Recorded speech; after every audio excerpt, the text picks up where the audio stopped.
Good evening, all of you. How are you all? Welcome to Shaping Minds Vinu. We will continue today with Unit 10 and मैं आपको वेदास पढ़ा रही थी. मैंने बोला था कि हम वेदास से कंटिन्यू करेंगे. लास्ट वीडियो में हमने ये देखा कि एंशियंट में क्या क्या आता है. वेदास आते हैं, वेदांगास हैं, पुराणास हैं, फिर तर्क शास्त्र है, ये सब कुछ चीज़ें आती हैं. तो अब हम स्टार्ट करते हैं वेदास से. अब हमारा नेक्स्ट वीडियो. वेदास क्या है? सबसे पहले देखिए, समझिए इस वेदास में कितने टाइप्स हैं. तो वेदास के टोटल 4 टाइप्स हैं. Rigveda, Samaveda, Yajurveda and Atharvaveda. First one is Rigveda. Rigveda हम देखेंगे पहले. The book of mantras. इसको क्या बोला जाता है? द बुक ऑफ मंत्रास, यानी वो बुक जिसमें सभी मंत्र लिखे हुए हैं. हम डेली बेसिस पे भी कुछ मंत्र चैंट करते हैं. जैसे स्कूल में बच्चों को डेली गायत्री मंत्र बुलवाया जाता है ना, ओम भूर्भुवः स्वः, ये जो मंत्र है ये बच्चे पढ़ते हैं. तो ये पूरा एक कलेक्शन है मंत्रास का. कहाँ पर?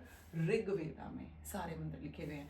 आप देखिए, महामृत्युंजय मंत्र है, इसी तरह से और भी बहुत सारे मंत्र हैं. तो वो कलेक्शन कहाँ पर है? पूरा का पूरा ऋग्वेदा में. And Rigveda is the biggest Veda. Rigveda को सबसे बड़ा वेद माना जाता है और ये फर्स्ट वेदा भी है. इसको ये भी याद रखिएगा, एग्जाम में आता है.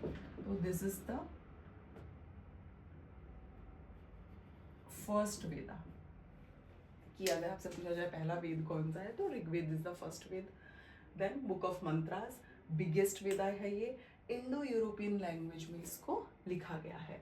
Next is plane living and high thinking. इस तरह का इस बुक में समझाया गया है कि आप बहुत ही सिंपल रहिए और एक साधारण सा जीवन व्यतीत कीजिए, है ना. Simple living, high thinking. Then Gayatri mantra मैंने आपको बताया, महामृत्युंजय मंत्र, जितने भी मंत्र हैं हम जो जिनका उच्चारण करते हैं स्कूल में या किसी पूजा में, वो सारा का सारा कलेक्शन ऋग्वेदा में है. ऋग्वेदा जो है, इसमें जो टीचर होती है उसको, टीचर है होती है होता है, उसको ऋषि बोला जाता था. ये याद रखिएगा कि उसको क्या बोला जाता था? उसको बोला जाता था ऋषि. बहुत बार एग्जाम में क्वेश्चंस पूछ लिए जाते हैं कि आप ये बताइए कि जैसे गुरुकुल में जो शिक्षा दे रहे हैं वो गुरु कहलाएंगे, तो ऋग्वेदा में जो शिक्षा दे रहे हैं वो ऋषि कहलाएंगे. फिर कलेक्शन ऑफ 1017 हिम्स. हिम्स क्या है? हिम्स होते हैं भजन, जो आप डेली बेसिस पे प्रेयर करते हैं ना. जैसे वो भजन है ना, स्कूल में बच्चे बोलते हैं, इतनी शक्ति हमें दे न दाता, मन का विश्वास कमजोर होना. ये क्या है? ये भजन है. तो ये किसमें है? ये क्या है? 1017 हिम्स हैं. हिम्स को कंफ्यूज मत कीजिए. हिम्स इंग्लिश में बोला जाएगा भजन, प्रेयर जो बच्चे करते हैं. ठीक है. तो कितने हैं वो? 1017. देन इन ऋग्वेदा ब्रह्मवादिनी कौन होती है? ये टर्म एग्जाम में पूछी गई है, PYQ है, उठा के देख लीजिएगा आप लोग. ब्रह्मवादिनी जो है वो कौन होती थी? जो हायर नॉलेज रखती थी ब्रह्म की. ब्रह्म क्या है? एक तरह से लोगों में चेतना जागृत करना, लोगों को अवगत कराना चीज़ों से कि मटेरियलिस्टिक थिंग्स की तरफ आप मत जाइए, एक साधारण जीवन व्यतीत कीजिए. तो लोगों में एक तरह से पॉजिटिविटी को लेके आना, उनको बोला जाता था ब्रह्मवादिनी. ये याद रखिए, ये एग्जाम में पूछा गया है कि ब्रह्मवादिनी कौन से उसमें आती हैं, तो ऋग्वेदा में आती हैं. ऋषि किस में आते हैं? ऋग्वेदा में आते हैं. ब्रह्मवादिनी का मेन पर्पस क्या था? लोगों को जागृत करना, चेतना जगाना लोगों में. ठीक है. लोगों में क्या करना? चेतना जगाना, यानी एक तरह से लोगों को ये समझाने की कोशिश करना कि बेवजह के भेदभाव, कलेश या इन चीज़ों में कुछ नहीं रखा है. आप एक साधारण सा जीवन व्यतीत कीजिए और अपने विचारों को उच्च रखिए. दूसरे से किसी भी तरह का द्वेष भाव ना रखें. इसी को बोला जाता है ब्रह्म ज्ञान की प्राप्ति. जब आप चीज़ों से बहुत ऊपर उठ जाते हैं, कोई अगर आपको हर्ट करने की कोशिश करता है, कोई भी इंसान, या फिर आपको कुछ गलत बोलता है, तो भी आप उस चीज़ को एकदम आराम से इग्नोर कर देते हैं कि ठीक है, उनकी बुद्धि ही इतनी थी इसलिए उन्होंने ऐसा बोल दिया. जिसमें जैसी बुद्धि होगी वो वैसा ही बोलेगा, ऐसे सोच के छोड़ देते हैं. तो ब्रह्मवादिनी आपको पता चल गया। नेक्स्ट हम पहुंचते हैं सामवेदा पे। सामवेदा क्या है? The book of chant. अब देखिए, मंत्र तो आ गए आपके पास, आपको पता चल गया भाई हमारे पास इतने सारे मंत्र हैं, गायत्री मंत्र है, महामृत्युंजय मंत्र है, लेकिन इसको चैंट कैसे किया जाए? दैट मीन्स इसको उच्चारण, इसका उच्चारण कैसे किया जाए, है ना। चैंट क्या होता है? ठीक से दिखेगा नहीं, आई थिंक।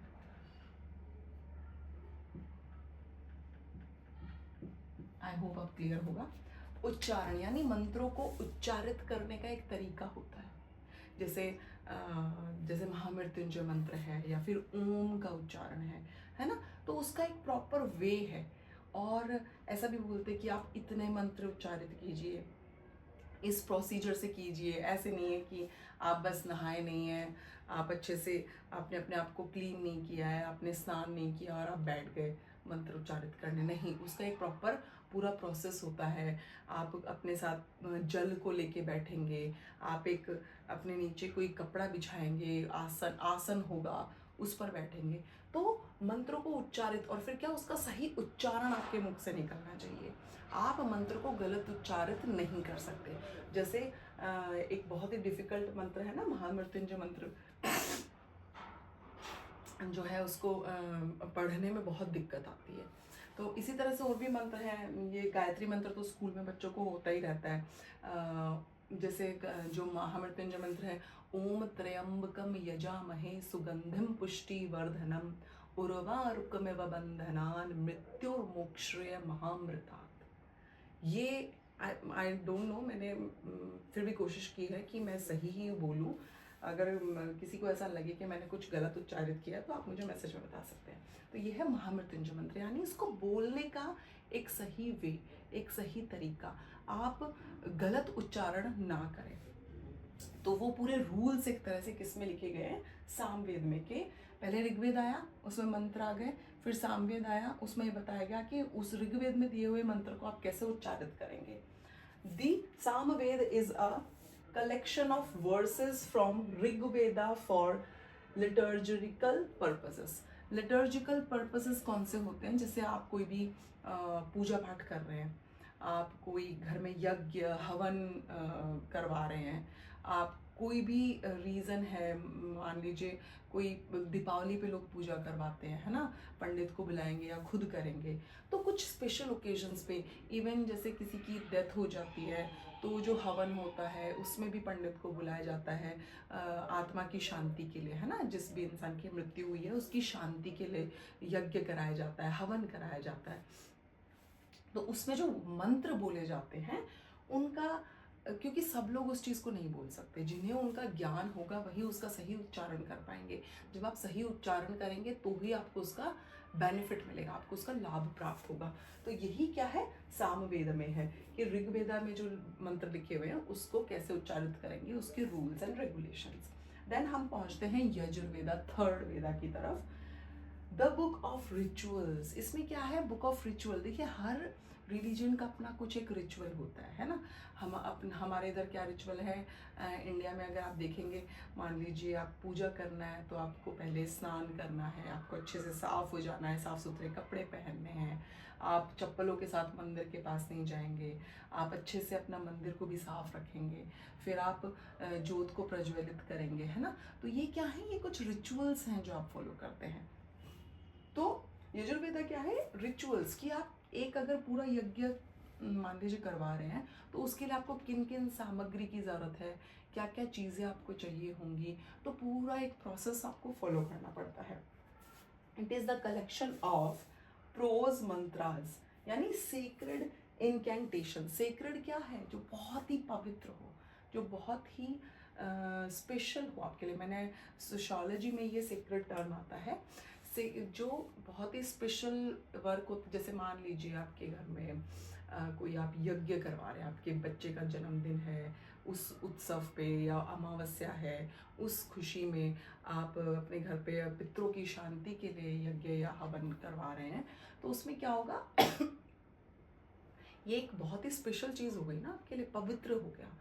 तो उसको बोला जाता है सीक्रेट इनकेंटेशन। मतलब कि जैसे पूजा में जो चीज़ें यूज़ होती हैं आप उनको यहाँ वहाँ कहीं नहीं रख सकते।